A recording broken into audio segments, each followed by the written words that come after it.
What is going on, Whisper Nation, and welcome into another episode of TFW Live. It is episode 263, and if you are new to the Fantasy Whispers, go ahead and consider hitting that subscribe button, hitting that like button on whatever platform you're on your way in. My name is Big Travie. I am 1/3 of the Fantasy Whispers, and I am joined by my co-host today, Austin Sear, who you can find on Twitter at Austin_R_Sear. And Johnny Game Time Hicks, who you can find on Twitter at Johnny_Game Time. Boys, we get to talk rookie running backs today. We've got 3 weeks until the NFL draft. So that means we get to pick it up on our rookie talk. And so, Austin, I'll start with you, man. How excited are you for this rookie running back class? Dude, I'm so excited, man. How excited am I for this rookie running back class? I think I'm excited. You know what I mean? There's certainly some players who are going to have impacts for both their NFL teams as well as your fantasy teams. But the class itself is a different conversation. I just love this process, man. I love getting familiar with who the incoming prospects are, getting a take on them before we've seen them hit the NFL floor, and then watch as they progress. You do get to identify certain qualities and think of how this will play well with different teams. And I'm just excited to watch that unfold, even if they don't end up being Hall of Fame type of production. It's just really fun to watch new guys coming in and doing what they do. Yeah, to Austin's point, Johnny, each year we get a little bit more nerdy. We get a little bit more behind the curtains with these running backs, right? To be appropriate, we mean like on their play. We're not going behind the curtains with them unless they it's consensual. Maybe. I don't know. You won't. But Johnny, I want to talk a little bit about the running backs, obviously, and what it's been like, that process wise, because it makes the draft so much more fun when we watch it. We're going to watch it together with Whisper Nation. But do you kind of feel the same way Austin's talking about, just this process being a beautiful thing? Oh, absolutely. You hear all the speculation, all, where players could land. You have that whole mystery box. And really, that's a big part of it, is where these guys go. And then ultimately what kind of production we can kind of expect based on that. So it is really fun seeing, what kind of makes these players go, and then what kind of system would fit best. And that's where this is kind of fun, because now we can speculate, where we'd like to see these guys go based on what we're seeing on tape, what they might fit well with. So that part's exciting. And then, of course, it's always exciting when you're talking fantasy football with your boys, and then you get to see where they end up going, and then you get great debates out of that. So this is just the beginning process. It almost feels just like, almost like 12 days of Christmas kind of thing. You get that first little present, right? And you're like, oh, this is pretty sweet. This is just the beginning, baby. Yeah, that's true. I was talking to Austin a little bit about this is the first part, right? We're going to talk about where they're at without teams. Then once they land on a team, we're going to talk about that too, because that means a whole different thing. Opportunity and situation means so much with what's going on. Well, you guys have said hello to the hosts. We got to say hello to who's in the chat right now. Calvin Brown in there. Do it 420. Thank you guys for stopping in here. Tell us where you're watching from, what platform you're watching on. And again, give us a like if you can on whatever platform you're on. It really helps us grow. We're trying to get up to 3,000 subscribers over on YouTube. Help us hit that mark. We'd like to get there before the season starts so we can continue to pump out fresh fantasy football content for you on the daily. All right, we are moving into, before we get into the rookie running backs, we've got a few things still happen. It wasn't the peak of this free agency period, but there are some news that came out this week. And one of those was that we had another wide receiver one get a massive deal. Another mega deal, says Adam Schefter. Bills reached an agreement with Stephon Diggs on a 4-year, $104 million extension. So that includes $70 million guaranteed. Sources tell ESPN that the deal ties Diggs to Buffalo for 6 more years at $124 million, with the intent on both sides to have him retire in Buffalo. So, guys, let me ask you this, Austin. In an offseason where our alpha wide receivers are getting traded left and right, the Bills lock up Josh Allen's guy here.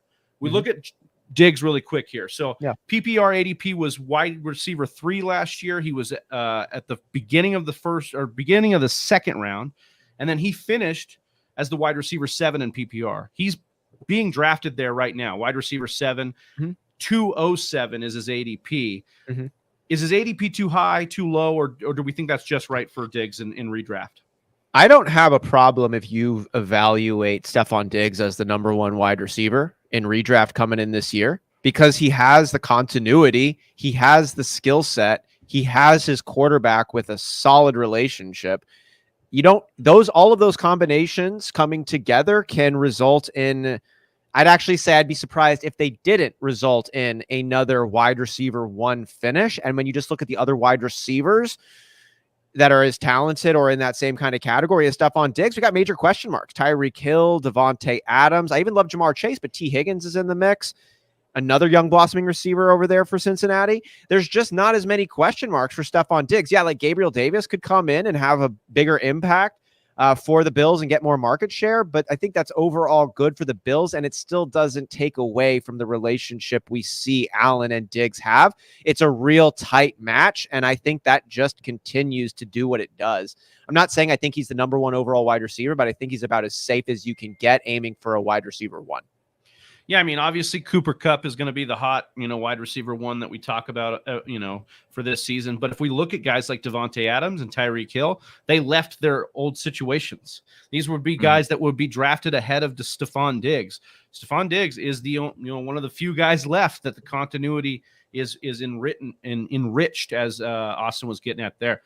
Johnny, we're going to move on to the next one, but I want to ask you a little bit about A.J. Brown here. The Tennessee Titans are not going to be shopping him or taking calls on A.J. Brown. Per sources, the GM, John Robinson, made it clear in the owners' meeting they are currently working towards keeping Brown a Titan for the long term. That's so they're accepting. So in essence, they are taking deals or offers for AJ Yeah, I mean, Brown. at this point in this offseason, you can't believe a single thing any of these people. No, it's just like they're like, oh, like Pete Carroll, like, oh yeah, Russell Wilson's gonna be our quarterback for the future. See you later. We're trading him actually. Yeah, right after this. So it makes a lot of sense, right? Yeah, right. Despite some chatter, Titans look to be keeping A.J. Brown for now. Last year, if we look at A.J. Brown, 9.1 points per game. That ranked him as the wide receiver 22. With Julio gone and Robert Woods replacing Julio, Johnny, what is A.J. Brown's ceiling this season? I don't know. Is Woods actually going to be replacing A.J. Brown? That's going to be the question, right? Like, I don't know. No, I don't think they're going to go that far. I don't think that they end up trading him. Why would you? Like, this guy has the making of the ultimate alpha 1. He just kind of gets banged up a lot. So, and we tend to see now what I say is injury prone. I don't know if I necessarily we generally don't like to go that way anyway, but I wouldn't say like his injuries concern me to the point where I don't think that it should really temper or hinder what you think of him as far as what he could do when you're drafting next year. I think that he still has the tremendous upside to be a top 5 wide receiver. And again, he's got a quarterback in Ryan Tannehill that does like to target him quite often. So I do think he ultimately ends up staying there in Tennessee. And I think that he actually has a really high chance of having a really good season next year. Can I just ask really quick? What's up this, like, we see some teams going crazy for wide receivers. We're going to pay you $30 million a year, lock this guy up. And then it's other teams like Tennessee and Seattle where they've only got one receiver, but they got a really good one. And there's trade talks about them getting rid of the guy. Well, in Seattle's situation, I don't know why A.J. Brown is being, I mean, they still have a lot of their nucleus together. I don't know why Tennessee's even considering that, which makes sense why the GM would say we're not. Seattle makes sense. After you trade Russell Wilson, everything should be on the table. You should be looking at everybody being available in that situation. So I think that's why Lockett and DK are, because they said they weren't in rebuild, but they are clearly. Yeah. They've shown us they are. I would think that's the situation. But Green Bay is another one that I look at, and it's like, what are we doing? But from what I've read on Green Bay, they are really going to be committed to using the draft for wide receiver and help this year. So we'll see either that or making trading deals. 2 first-rounders right now for DK Metcalf, and that's going to work out. Like, that's going to work out. Yeah. So it's like, I'm doing that in Madden so fast. Yeah. And that's Whisper Nation, let us know in the chat if you'd be willing to trade 2 first-rounders. If you were Green Bay, trade 2 first-rounders for DK Metcalf. Our panel's unanimous in thinking that we could be able to do that and should do that. But let us know. And that's probably where, and again, I think that's where, of course, we would do it. And most people would probably do that because it is a somewhat, like Well, you're getting I back sent that DK. text But to a couple Green Bay fans, and a couple of them has said, I don't think DK is worth 2 firsts. And I said, well, this is the problem. Anybody that comes in and could get, Green Bay to the next level is worth 2 firsts. Like, in the Here's world, why he's worth 2 firsts. Here's why, dude. Here's why he's worth 2 firsts. One, he's a first-round talent. He's good enough. He has already shown us that multiple years now. Even though it was a down year last year, DK is a first-round talent. He's young. There's no injury concerns. So he's worth that first-round pick. Why do you pay another first-round pick? Because you know what you're getting. In the draft, you're picking up a mystery box. DK Metcalf is not a mystery box. He might have a couple of question marks, but we know what he's about. We know his age. We know what he's capable of. And I want that on the Packers. I'm not saying, again, I'm not saying that isn't what you're getting. All of that is very much true. But, Jersey J. What's up, Jersey J? All the way from Italy. You better be eating some pasta right now.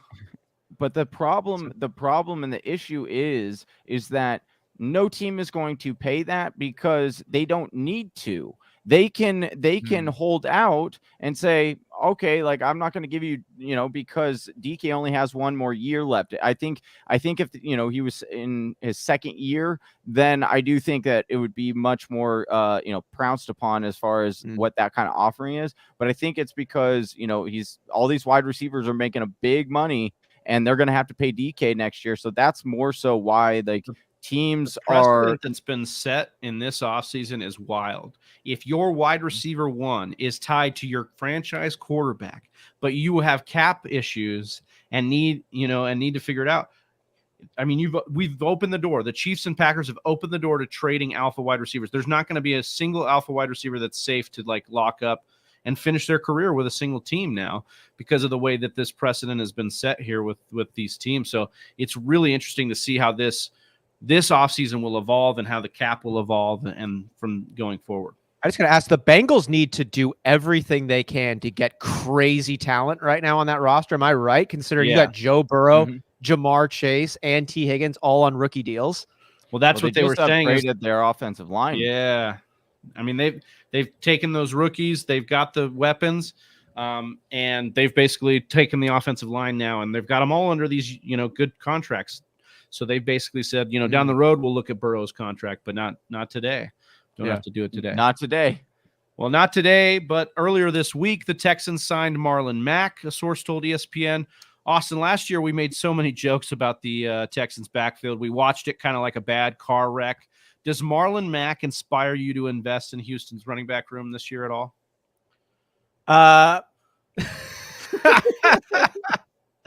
Maybe their offense is, man, talk about a turnaround for the Houston Texans. They go from David Johnson and Phillip Lindsay, and they get to deal with Marlon Mack, man. No, it's just more of the same. Hey, how do you eat an elephant? One bite at a time. Right? Yeah, one bite at a what? Eventually, they'll get to an elite running back.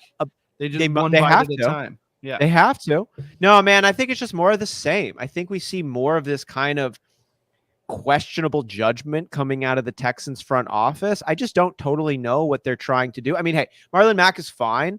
I hope that his health is with him, and he could be a decent running back for him. I mean, all of their running backs are kind of decent for them. You got Rex Burkhead, you got Phillip Lindsay coming in there. Like David Johnson even had some moments. He'll kind of get it done, but he's not gonna make you happy. Yeah, at the end of the day, you're moving on. Yeah, moving on is what Johnny did in the underdog draft on Mock Draft Monday last night. Dude, yeah, thanks. And then saying, I was trying to forget about that. Edelman. If you haven't seen that clip, go to our Instagram and check out Johnny accidentally drafting Julian Edelman. I got to put that on Instagram. It was an accident. Brutal. He purposefully dropped and then tried to rub it in me and Austin's face that he got this deal. Yeah, because I thought it had gone through. What do you mean? It was no accident. And it was an April Fool's joke, of course. Bro, you should have came out to LA last week and saw the Northern Lights. Unbelievable. Did you see that, though? They put out an article. They've done it a few times now where they say you can see the Northern Lights in Los Angeles. And on April Fools. Nice. Cold-blooded. That's just cold-blooded. Debo Samuel could be pulling a little bit of an April Fool's joke, maybe Ari Mariov of My Sports Update, at My Sports Update, says Deebo Samuel has removed his 49ers profile picture, unfollowed the team, and has deleted over 80 posts. He was at 248. Now he's at 164 from his Instagram account. Deebo is entering the final year of his rookie contract. Could mean something, could be trolling, but it did happen. Johnny, after one of the most electric and dynamic seasons at the wide receiver position in fantasy football, are we buying or selling this as news for Deebo lovers? I'm selling it, dude. Like, this is what these guys do now. Like, this is our day and age of being like, oh, we're going to get back at you. Like, I don't like how my contract negotiations are going, so I'm going to take you off of my Instagram feed. And like, that's supposed to be the biggest diss in the world. Who gives a shit? Like, really, like in 2 months, when you sign the contract, you'll just put up new pictures of you in 49ers gear. Like, I can't believe it. I can't believe people really think this is a tactic that actually works. Like, a team is really fearful. Like, oh my gosh, he took down the profile picture. Like, who cares? You're going to end up signing. Like, I get, like, you're just, Deebo's trying to make a point. And I get, similar to Kyler was trying to make a point. But, like, it's not going to do anything. It just makes you, and like, I'm part of this generation as well. So it just makes us look immature. And then people just don't understand what you're doing. And then in the end, it's like only hurting you. So as far as the contract negotiations go. So I can understand why he did it, because, they're probably saying, hey, like, you're, half of your, touchdowns and stuff were rushing. We'll give you running back numbers, because that's what they'll do. They'll GMs and teams will just use those tools and tactics to try to pay the player less than what they deserve. So this is Deebo's way, in my opinion, of trying to get back at the 49ers, but I don't think it's going to work. Austin, anything to add here on Deebo Samuel? Are you buying it? Are you selling it? What do you think? It depends on what we're actually buying or selling. If this is a question on Deebo's overall satisfaction, I don't think you can say that Deebo is fully satisfied, unless he's trolling and he's just a funny guy. And in that case, that'd be fucking hilarious. And I would love him even more. It reminds me of when Anthony Edwards was drafted first overall by the Minnesota Timberwolves in the NBA a couple of years ago.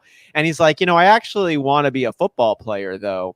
And I wish I would have been drafted in the NFL, because you get to spike the ball. You get to do celebrations. They literally get to do whatever you want, and that's more attractive to me. So I wish I was a football player instead of an NBA player. And I remember reading that, and I was like, are you fucking kidding me? And then you learn a little bit more about what Anthony Edwards is about, and you're like, this guy is hilarious. I love this. So if Deebo's doing that, he might be my new favorite player in the NFL. Other than that possibility, though, man. He does have some pretty entertaining he's pretty entertaining on Twitter. Yeah. So I can see he's a personality in some ways, too. But I also think he's capable of just using the tools around him, and he's bold, and he's willing to put himself out there to try to advance his own position. And I think that's what he's trying to do. And you would only be trying tools to around him. Is that a Jimmy Garoppolo? Was that a throwing shade at Jimmy Garoppolo? It wasn't intended to, but I'm always down for that. We can go that direction. No, but I think, is he totally satisfied right now with where his contract negotiations might be going? He might not be. Does that mean anything? Not yet. It doesn't mean anything yet, because this could just be a signal like, yo, make sure you treat me right. I'm just throwing up a little signal. It's a casual signal, but let's make sure it stays casual. And it could. But this also could be the beginning of a thread being pulled. That is a possibility. I can't look and see somebody make a conscious, deliberate effort, if we put trolling aside, to say, delete. Like, you can't do those in bulk. You have to go one by one. Delete. Like, that's a very conscious effort. So why are you doing it? What are you hoping to accomplish? Maybe it can be a quick story. Maybe it keeps going. But it is something for me to keep following, at least until we get clarity on what's going on. Ari should have given us exactly which posts were deleted. If we could get a report on the posts, maybe it was just about maybe he's just doing aesthetically cleaning up his Instagram. Did we ever think about that? Although he did delete the 49ers picture. So that's got to mean something. It's definitely some sort of jab at them, I imagine. Well, the meat of the show here is the rookie running back class for 2022. We're in for the top 5 guys. But before we do, Jersey J had a question for us.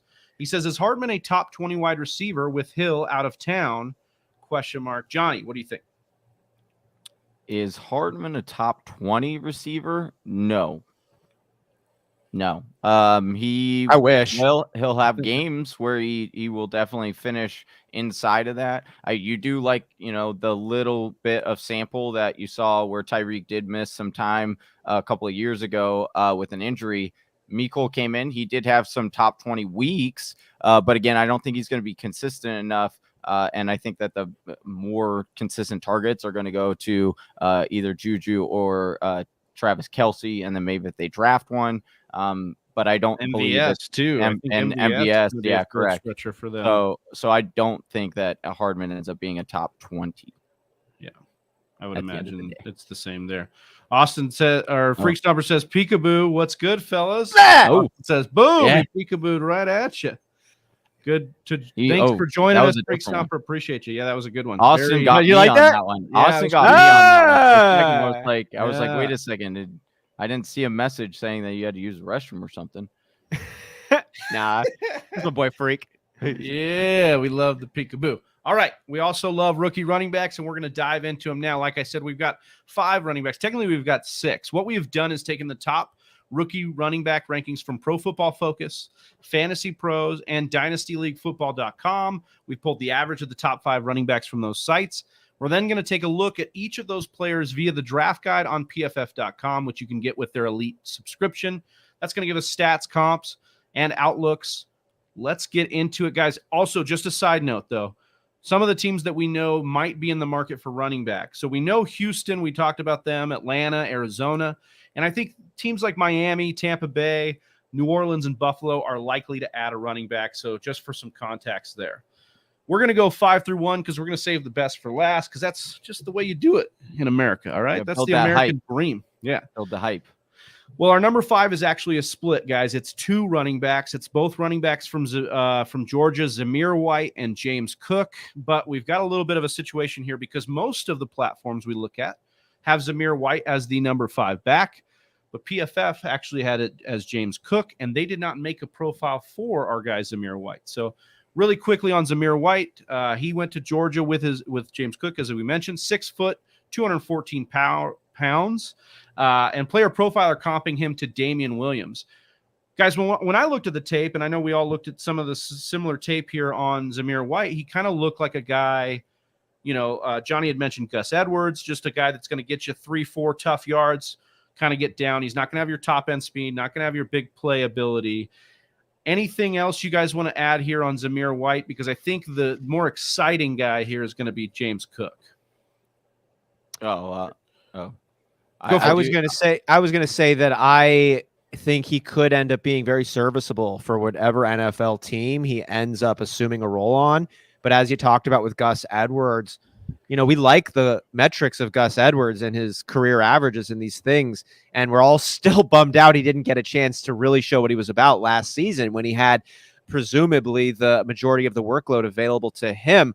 But just like what we've seen Gus Edwards in the years where the Ravens have had him on their team with the role they had envisioned, he's a complementary piece. And you're going to need for him to be getting a lot of goal line looks to be fantasy relevant. On the Cook side, though, he does have that breakaway ability, which is always something you can swing for the fences with. Yeah, and so we'll just take a look at Cook's profile here. Johnny, I don't know if you had anything else to add on Zamir White. I think I get why PFF probably didn't give him a profile. They didn't see him as one to be a guy that's going to really shock anybody and get to the top of boards here. Do you have anything to add on Zamir White? The only thing I have to add is just that, don't let Travis, fool you right now. He was really upset that White did not have a player profile comp in PFF's Johnny has these crazy takes on players, these wild, hard stances, and he just has to have. He wants me to have one too on a guy like Zamir White, in the fray, who's probably going to be like a 6th or 7th round pick. Not happening. Not really interested in Zamir White. I could see Tennessee grabbing someone like him because I think that he would fit really well into that scheme, and they need a backup for Derrick Henry, obviously. And we talked about, he's just like a north and south runner. He's going to get you yardage, get yards, So I think that's the type of runner that they like over there in Tennessee. So I could see him going there. Z saying it's hot in SoCal. What's going on, Z? Thanks for popping. Hot in this chat room with Z in here.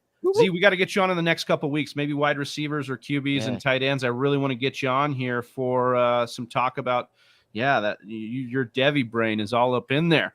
Yeah. Austin, is it as hot as Z's saying? Was it hot? Dude, it's in like the mid 90s. Out here. Whoa. I know it's kind of crazy. What's even wilder though is in like 5 days the low is supposed to be 45. So we're looking at a 50-degree temperature swing in like a 5-day period. Like crazy. Oof. I mean, that's some Colorado style stuff, man. You'll get all 4 seasons in one day out here. It's really wild. Yeah. All the clothes stay in the closet all year long. Exactly. All right, so we'll jump into Zamir White's teammate here, James Cook, who we think is probably more of the top, more of the 5th running back. And as we count down here, we're going to look at, again, like PFF's guide here, as we talked about. And we're going to talk about James Cook here, who is, in fact, Dalvin Cook's younger brother.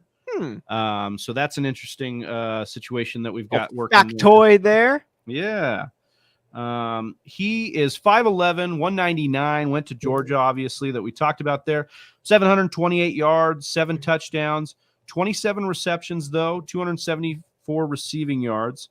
He looks to be the big play guy. He's going to kind of hit the home run. We've got PFF comping him to Nyheim Hines, or at least saying shades of Nyheim Hines here. We have Player Profiler calling him an Andre Ellington style comp.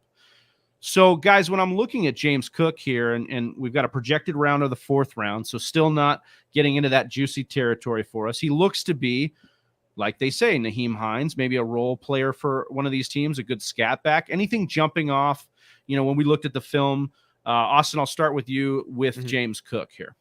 Some of the words I wrote down reviewing James Cook's film was quick, shifty, hop and a skip, and the last one is dangerous, not destructive, is how I looked at James Cook. Yeah. Dangerous, but not destructive. He can break out a play. He could leave you trailing, but he's going to need a couple of things to happen. He doesn't have the highest top-end speed. It looks like he'll make some good plays, but probably not going to be breaking a lot of them away. You're almost going to be wishing you just had more meat on the bone. You're going to see some really exciting things, but that ceiling that I see from some initial review of James Cook just looks a little bit lower. Doesn't have the size to break through, doesn't have that top end speed to keep it going, but is going to make a lot of really impressive plays all over the field. Going to be a good weapon for teams to have, but not the bell cow type or vein of an offensive type of roles from what I'm seeing. Yeah, Johnny, the comp to Nyheim Hines, Nyheim Hines was a former wide receiver that converted as well, I believe, when he was in college. If you look at the role that Cook played here, as you see, PFF points out, 1st in the nation in drops because he had 0, 1st in the nation in fumbles. He also had 0, so he took care of the ball, was a good playmaker for them. So do you kind of see what Austin's talking about here as the weapon when you looked at James Cook as well? Are you excited about him profiling here? I'm not, I do think, I like my Georgia running backs, that's for sure. So you like that aspect of it. You also like, his little, where's, his family tree, having his older brother in the NFL. You certainly like that. But I do have my issues with Cook as far as when I'm scouting him and how excited I am for him.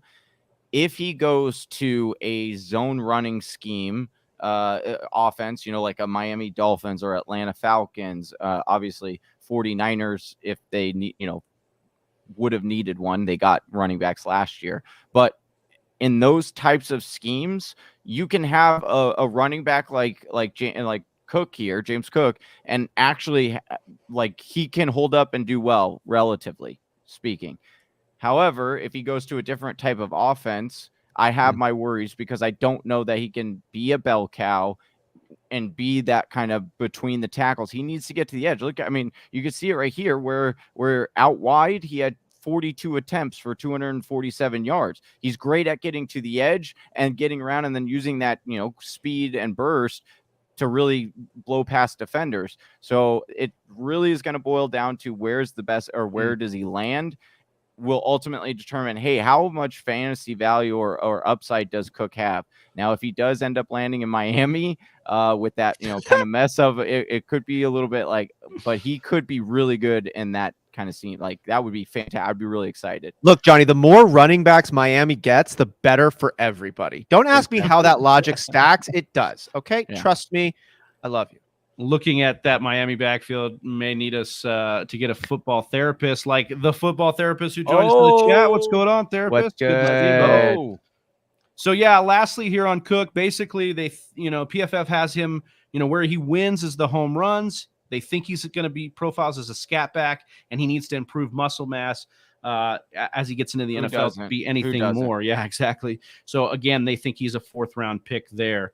So we'll move on to our number 4 running back, which is Rachaad White, and we will get to his profile right about now. I love how the position traits here. It reminds me of like when you're picking, NFL Blitz, and they used to have like the teams, and they'd have like the little bars that indicated.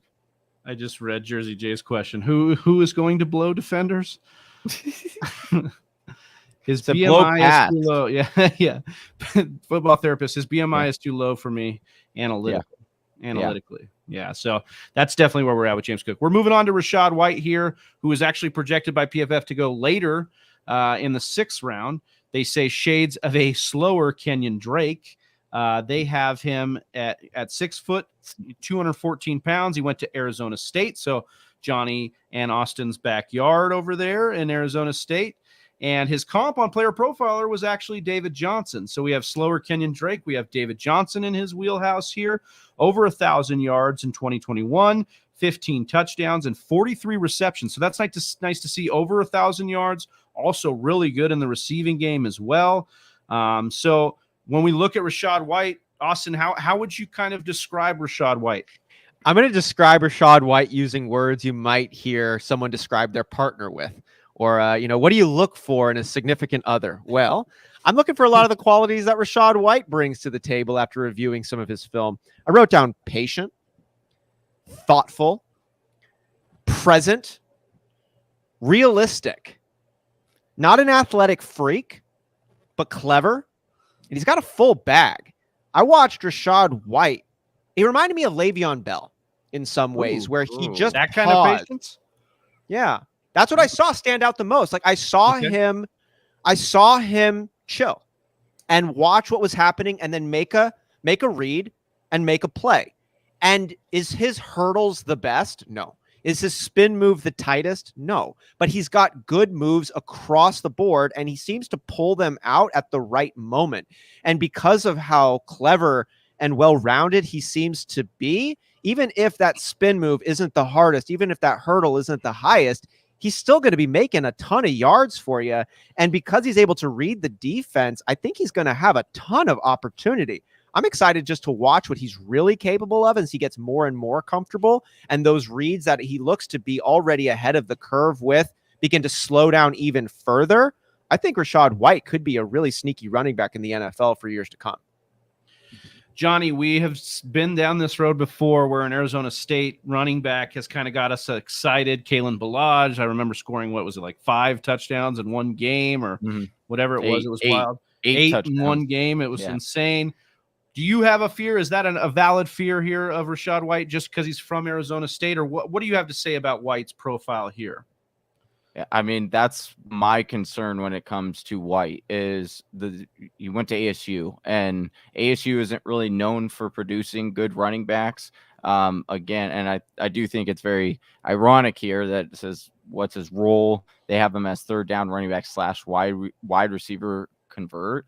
I definitely could see a team kind of use him as kind of like a Russell Gage kind of like gadget kind of player. And at least for the first couple of seasons until he really kind of gets through and learns. The other thing I'm not exactly excited for is that he was only a 3-star recruit. Generally, the hit rate on 3-star recruits coming out of high school, and then as you can see, like he worked with it. Now, is that always happened? Like things happen. Ramondre Stevenson, for example, he went through that same route, but he went to Oklahoma where they're known for running backs. That's why I was a little bit more confident in that. Versus ASU. ASU just, they don't really translate well as far as the running back. They're known for partying. They're known for partying. But I could be wrong. I just am not super excited. But I've also watched him a decent amount with him going to ASU. Yeah, the football therapist says White could be a very nice back short term, has a nice receiving ability, bit older though, which sometimes is a concern. Jersey J saying White reminds me of James White. great pass catcher, can make moves in the open field. If we look at some of his ranks among running backs last year, 2021, he was third in yards per route run at 2.24. So you like that. That's the part about the convert here. Man, these guys, though, Austin, maybe just jump in here if you have anything to add on this. But guys that can convert like this, are we thinking that Deebo Samuel, Cooper Kupp, Tyreek Hill have kind of opened the door for this positionless type football where we can get guys from running back? Not saying he's going to be any of these guys, but like the Golden State Warriors of football, where we're going to start using different positions all over the field. I think we are going to see more of that. I don't think that Rachaad White is going to be a poster child for that role. I am liking Whisper Nation's comments coming in here and helping round out my evaluation on Rachaad White. When Jersey J says it reminds me of James White, that actually to me is comparable. And what I mean, and what stands out the most to me is James White is known as a really responsible teammate. He shows up, he does his job. He's been in the league for a really long time because he does the little things right. We all know he's not the most athletic dude in the locker room, but that has not gotten in his way of being productive. Now, has he been a star? No, but he's a Super Bowl champ. He's made big plays and his teammates trust him. And that's what I see also out of Rachaad White. He might not elevate physically all that much, but I don't think he's going to make a ton of mistakes for you. And I think you're going to like him on your team, but you just have to have a little bit more talent around him as well. I don't want to say it. Does New England go and draft him as the James White replacement? Get him in the building? Ooh, ugly. But could be the bottom line that PFF. I could see Washington going after. Yeah, him. I mean they did bring back McKissick, so but yeah, I mean definitely could happen for sure. The bottom line here is per PFF, right? White is the rare project at running back. If you can rein in his running style a little, he can be a playmaker. It's a lot of what Whisper Nation's been saying. Austin and Johnny have been saying as well. So that wraps it up for Rachaad White, who is our fourth ranked running back by consensus across the platforms that we looked at. Number 3 is Johnny's boy here, Isaiah Spiller, who he has dubbed the pimp limp of our top 5 here. Yeah. He says he reminds him of Adrian Peterson's pimp limp here. Let's get to his profile. Our guy from the Texas A&M. He is 6 foot 217. PFF grade of 83.1 last season. Over 1,000 yards with 1,016. Only 6 touchdowns, though. 25 receptions and 189 yards here.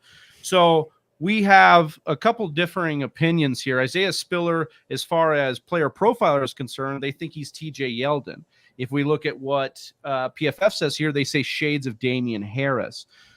When you looked at him, Johnny, on tape, you really liked what you saw in his running style, his upright running style. You thought it looked a little bit like AP. Anything you want to add here on our guy, Isaiah Spiller? Yeah, he showed like he had good vision. That line wasn't the best there at Texas A&M. And so I liked what I saw when I watched the tape. I think that it is a little bit of a concern that he runs more upright. You generally have to be pretty strong, especially in the NFL, to really succeed at that. But, he's got running back coaches that could help him with that. Also, he is a strong guy. So he's like 6 feet tall, 214. He puts on a little bit, or 217. He could put on a little bit of weight. Could even be a little bit bigger than that. He does have some nice hands. So I do like what I'm seeing out of Spiller. I think he's shifty. I think if he, this is my own opinion, or this is what I said to you guys before the show. I do think that Spiller will be the surprise running back, and he'll be drafted as the first running back in this draft. Yeah, Spiller. Yeah, I think Spiller will be the first running back in this. Whoa. Yeah. PFF's got him coming in the 6th round, and you think he's going to go the first RB coming up? I think teams are going to really like what they see from Spiller. I think he's going to shoot up some draft boards. Hot take. I mean, they might be like teams might be super heavy on Cook, so maybe that was a really stupid comment, but I do think that Spiller will be a guy that a lot of teams will actually start to covet more and more closer to. There's a lot to like in college production here. Over 1,000 yards in back-to-back seasons. He also almost nearly had 1,000 in 2019. Over 5 yards per carry. Austin, if we look at some of his ranks across the nation here, or across the running backs in his class, not really a standout. Drops, he didn't have any drops. That's nice. So over 25 receptions each of the year. 18th in missed tackles with 56. Anything you'd like to add here other than saying what's up to Ron? He said, I know everyone was super worried, but have no fear. I made it. Thanks, Professor Ron. Glad to have you with us.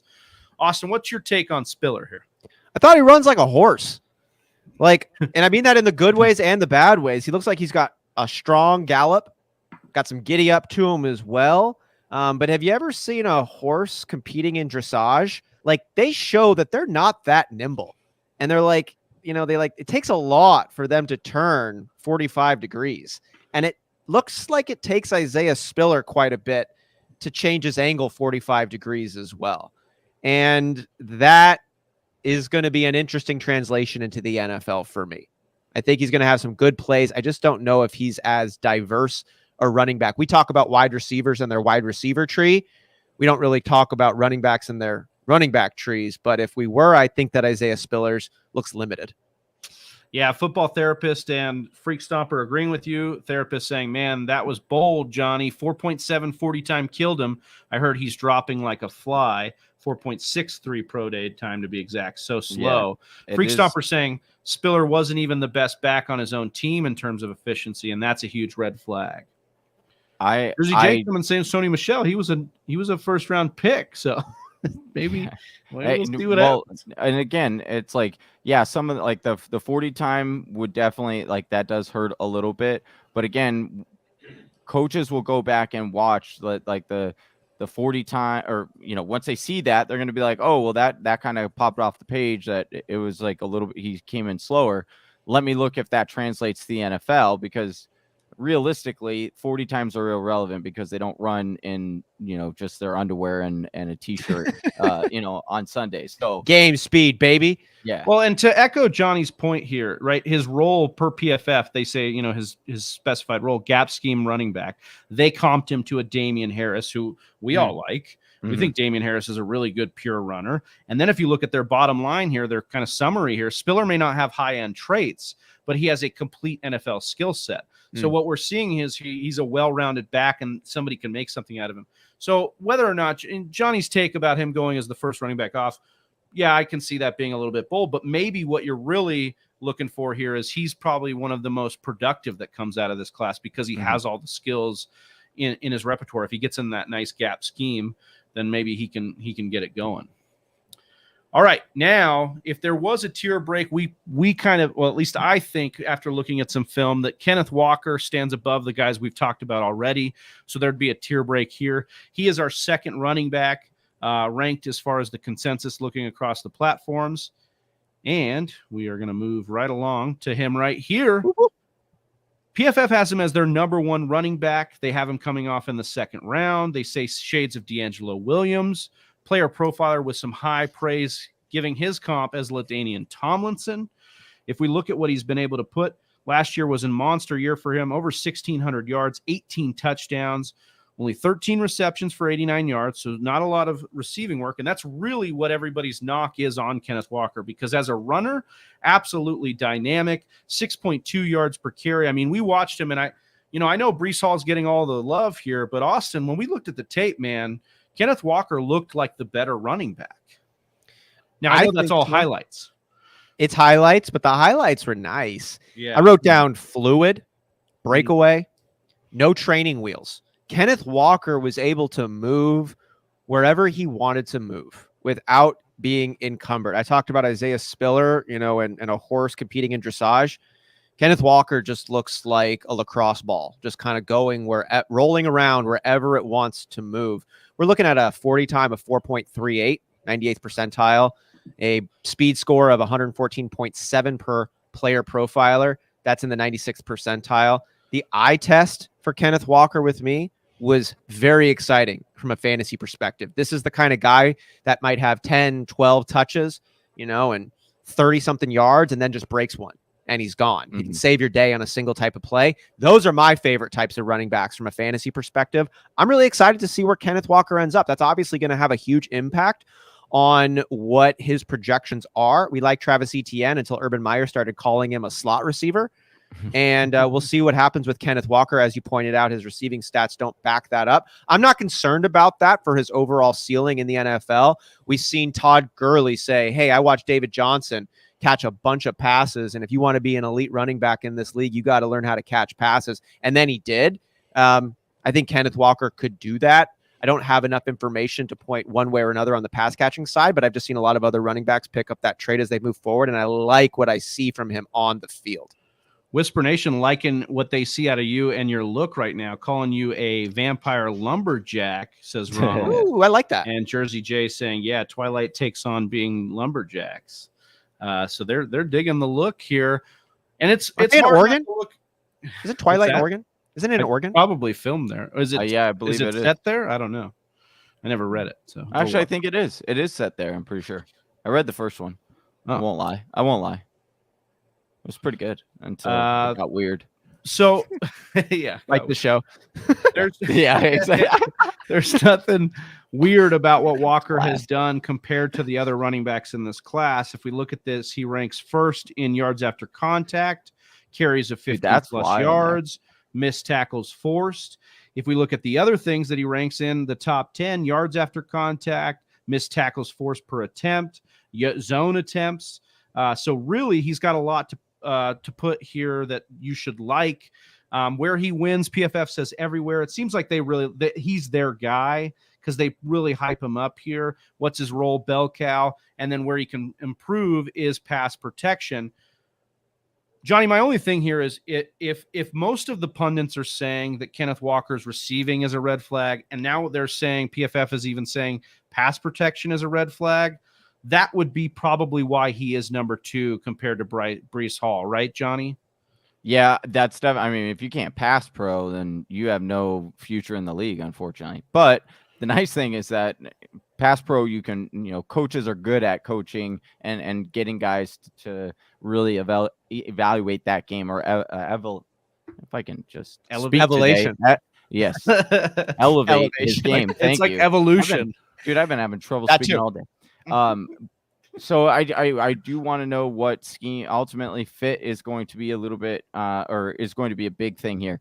But I was saying this to you guys before the show. I get that sense from Walker that he will be a lot like the Javonte was last year, where I could definitely see him going into a situation where there might be a veteran running. Actually, Tampa Bay would be kind of one that would come to mind, where there is like a veteran running back there who should be the starter, but, similar to Javonte, where you see these things, you're like, oh, this guy has the traits to be a bell cow. Like he can handle the workload. But yeah, he goes to Denver where he sits, he kind of goes in tandem that first year with Melvin, and then we'll see. But if he goes to something like that, I would not be shocked at all. It will be interesting if a team really believes in him that much to spend up on him. You said it was a second round pick is what they kind of. Yeah, PFF's got him coming off as the first. Well, they say he's their first, and they think he's going to come off in the second round. That makes sense to me. I think Walker and Breece Hall get drafted in the second round, and we'll talk about Breece here shortly. But I think Walker is just showing me so many things, like Austin said on tape. I love the word fluid there because it looked like water. He just matriculates through the field with such ease. He's really, we did this last year and the year before where I liked Darrell Henderson, a few years ago because he looked the same way on film. I also like Javonte Williams looking that way on film too, because these guys get on film and you go, oh, okay, I get it now. I can look past receiving. I can look past some other things because, look, as football therapist says, Walker will be fine. He looks the part, checks most of the boxes, and for his athletic profile, and receiving is his only concern. Again, we did this game already, though, with a Melvin Gordon, a Jonathan Taylor, where we liked them a lot. And I'm not saying that Kenneth Walker is those guys, but they did learn in the league to move their receiving needle more towards, a all-around back. I think he can get there too. He just will, maybe if you're not a risk, if you're risk averse, maybe you go with Breece Hall over Kenneth Walker. But I think Kenneth Walker may have the bigger ceiling just based on what I'm seeing on tape. And look at this. I just want to point this out because, man, we should be jumping all over this. He led the nation in broken tackles and tied Jonathan Taylor and our boy Rashad Penny for the highest yards after contact, baby. So, yeah, let's see. Hey, is Seattle going to jump up and take him in the first round? I thought your boy Penny, dude. What the heck, dude? No, I don't think that's going to happen. But, hey, Seattle, they like their guys. All right, guys, that brings us to our number 1 ranked running back. This is basically everybody. So if we were talking about tiers, I think what the industry sees here is Breece Hall in his tier of his own, then Kenneth Walker, and then everybody else. So Breece Hall is 5'11", 217 pounds. Player profiler comping him to Jonathan Taylor. JJ Zacharyson saying he comps based Ezekiel Elliott, Dalvin Cook, even Rashad Penny, Johnny's boy here. And then, you have PFF coming in with Kevin Smith, shades of Kevin Smith. So I don't know how I feel about that, PFF, but I do like what I see out of Breece Hall in college. Over 1,400 yards in back-to-back seasons, over 250 attempts in back-to-back seasons, over 20 touchdowns in back-to-back seasons. So you really love what Breece Hall was able to do, Austin. He looked the take. He looked all, very well-rounded, very smooth. What did you see when you watched Breece Hall's tape? When I watched Breece Hall's tape, I saw a prototypical runner. It was so standard. It was like you drew it up. It's like you had a really, really good student, all 12 grades, and here he is. He didn't look amazing to me at any one thing, but that's not really a problem because I think his reputation now precedes him, and you're not going to be drafting Breece Hall as a large member of a committee or a scat back or something like that. I mean, hey, we assume rational coaching. We can't take that to the bank, but I think that the Jonathan Taylor comp is not too far off. I wouldn't go that high with him, but I do think he falls in that prototypical runner category. Najee Harris, even, of a guy who can get it done for you, isn't going to make a lot of mistakes. You feel really comfortable with him inside the 5-yard line. You feel really comfortable giving him the ball at any point in the field, but I don't know if he's going to be able to hold a main vein type of role like Jonathan Taylor has. I'm excited to see what he's about. The opportunity should be there, but I'm not ready to buy it until I've seen it. Austin, Johnny, I'm going to do a follow-up question here. Johnny had mentioned Javonte Williams for Kenneth Walker. We talked a little bit about Jonathan Taylor, or you said Najee Harris as well.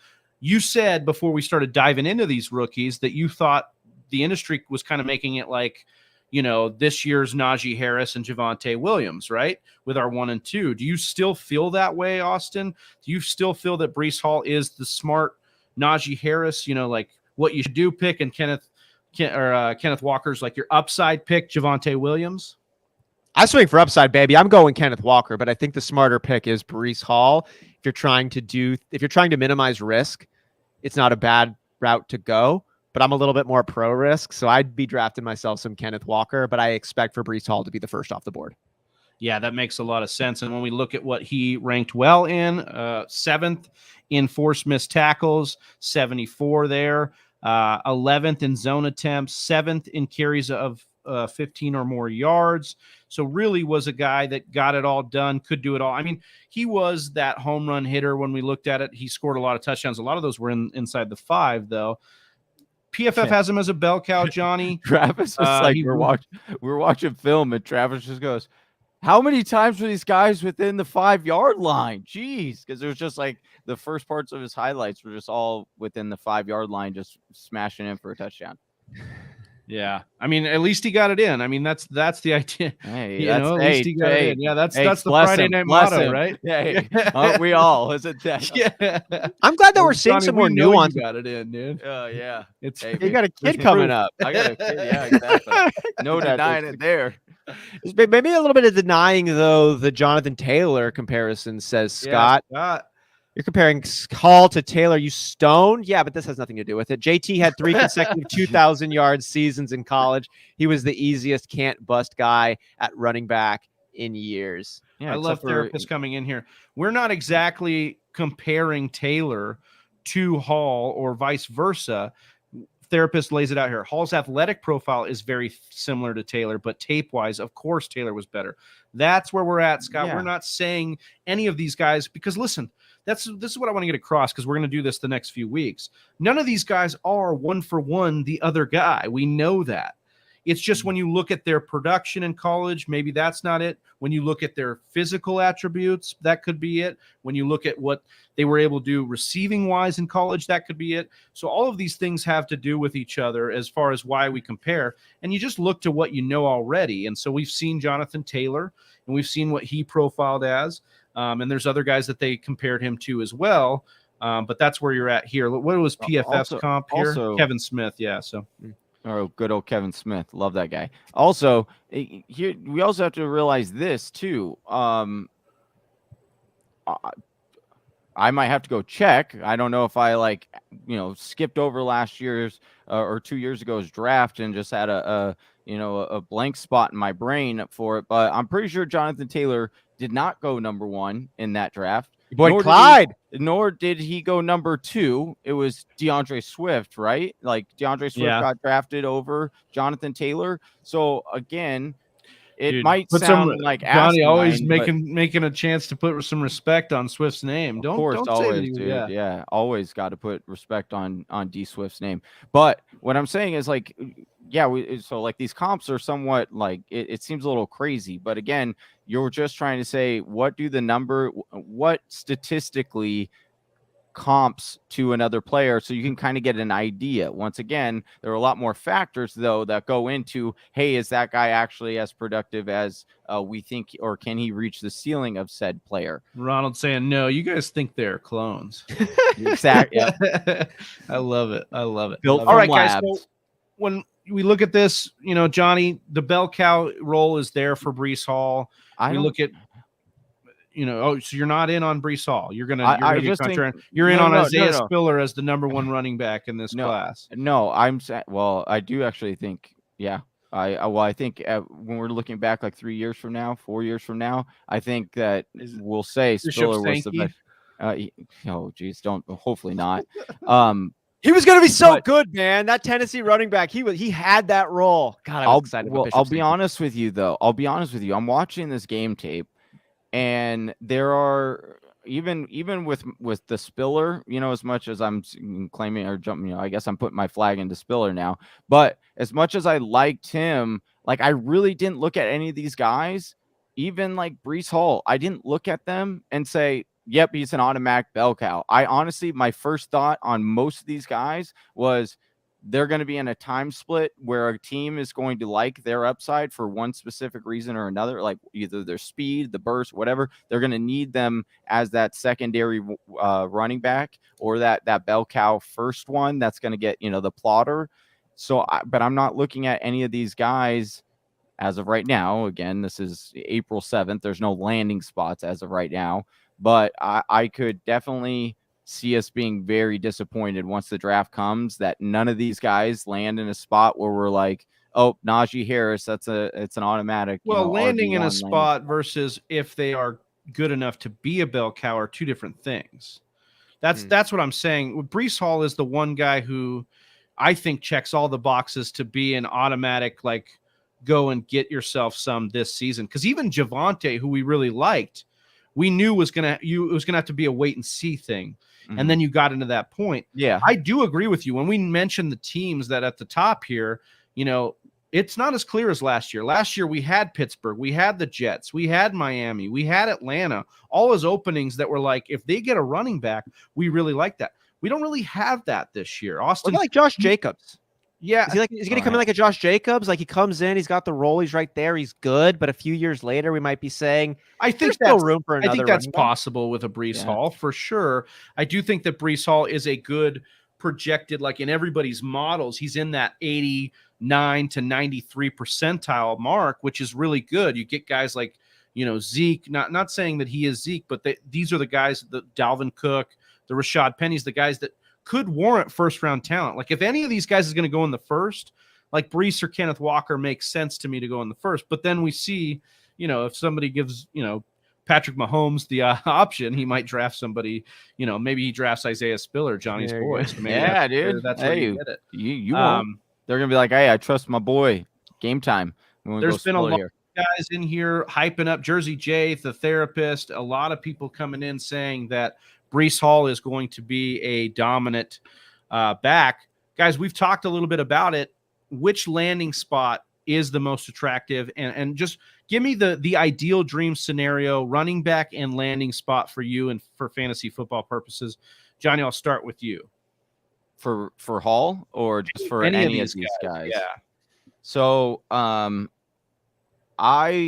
think that if you get, I think Breece Hall could be a guy that the Cardinals would like. You know, he would fit that really nice mold of he can catch out of the backfield, right? James Conner could still be that number one plotter, and then again, once James Conner, retires or he's done, then you now can turn the reins over if you truly do see a bell cow in him, or that you need to draft a secondary running back to pair with him. So I do like that fit ultimately for Breece Hall, but it's just from schematic wise, I would absolutely love, like I said, I would love to see James Cook go to one of these zone, Miami, something like that, because that would really open the door for potential and upside.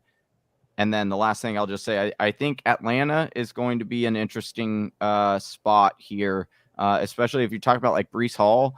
That's another player I could definitely see them going after. And then it's like, okay, now what does this do with the fantasy glitch? Are we really concerned with him? What kind of workload can we see with that? So Atlanta is someone, and Arizona, I think those two are very interesting landing spots. Freak Stomper calling you out says every answer for Johnny is the Cardinals every time. No, I just know we need a running back other than James Conner. Austin, are you feeling what Johnny's saying? What do you have as your ideal dream scenario for a rookie running back here?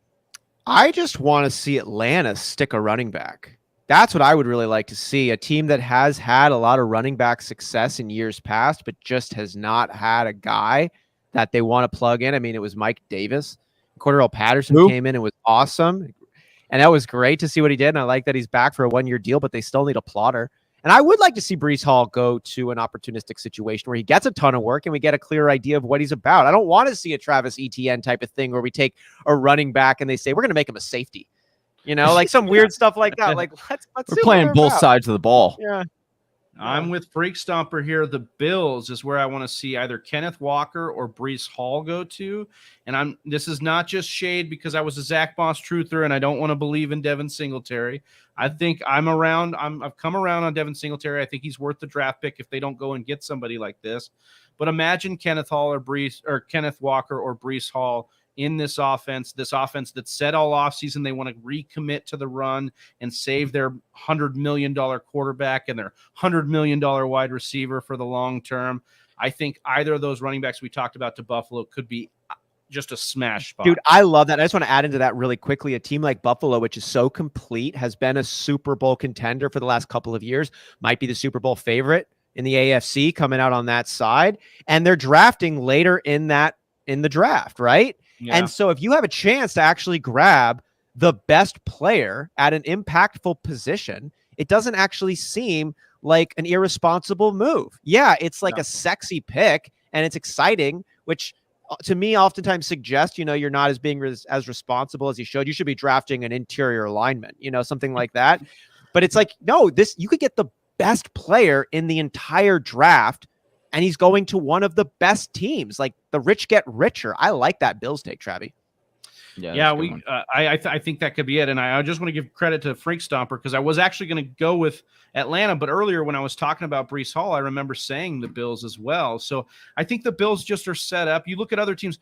The Los Angeles Chargers are another one. I know Eckler exists. He's a fantasy darling, but he's a guy that they've always, as an organization, haven't always been he's the number one guy. So if you get one of these guys, like even Zamir White, if Zamir White goes to the Chargers, that's a guy you could look at as a guy that could be a touchdown vulture. That's the low end fantasy wise.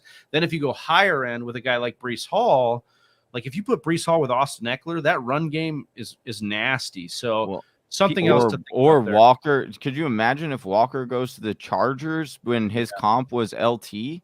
Oh, yeah. Well, yeah.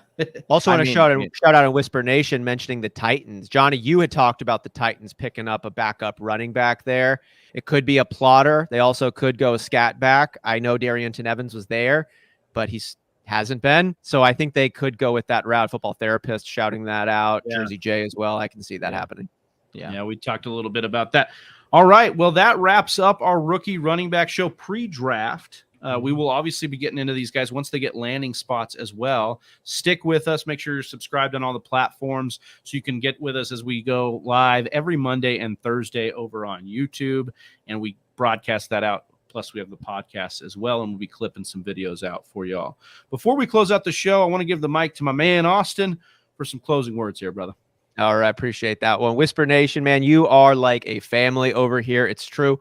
Got my boys right up here, two of my best friends, and it's such a joy to do it with it. And I give that shout out on the family contributions and the comments here because tomorrow would have been my mom's 64th birthday. But 6 days ago, she passed away after some medical issues and just a couple of tough years. So while my mom was never a huge sports fan, she was the most competitive person that I have ever known. When she grabbed the Honey Bun location card in Candyland when I was 4 years old, she literally jumped up and down and made my 4-year-old Yas just start crying. And I know that she would have absolutely loved to be a part of Whisper Nation if the timing had worked out a little bit differently. And I'm just so happy to be here with everybody and get to share memories of her and these different points as we move forward, as we all do.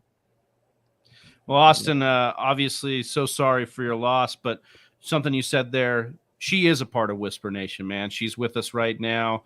She's in our hearts right here. And, I never got the pleasure to meet your mom, but I know that she raised an incredible man, and she has a lot to do with that. And so I love you very much, man. And so sorry for your loss, but I know she's in a better spot right now. So that means so much. And look at Whisper Nation just pouring out for you, man. As you said, they are family, and they're just coming in here all pouring in the love. Robert Miller, Jersey J, Calvin Brown, Freak Stomper, Ronald Kalla, all the guys that joined in today. Do it 420, Scott. We appreciate every single one of you guys, and you make it worth doing this. I know that much. I speak for everyone there. So love you guys. Love you too, man. Love Whisper Nation as well. For Johnny Game Time Hicks, for Austin Sear, I am Big Travie, and we're the Fantasy Whisperers. We're out. Peace. Peace. Right here. Congratulations on making it to the end of the video. If you still have a lot to say about fantasy football, maybe you want to give Johnny a little bit of crap for. Right here. Oh, hey, you made it to the end of the video. If you like what you saw and you want to learn how to dominate your own draft,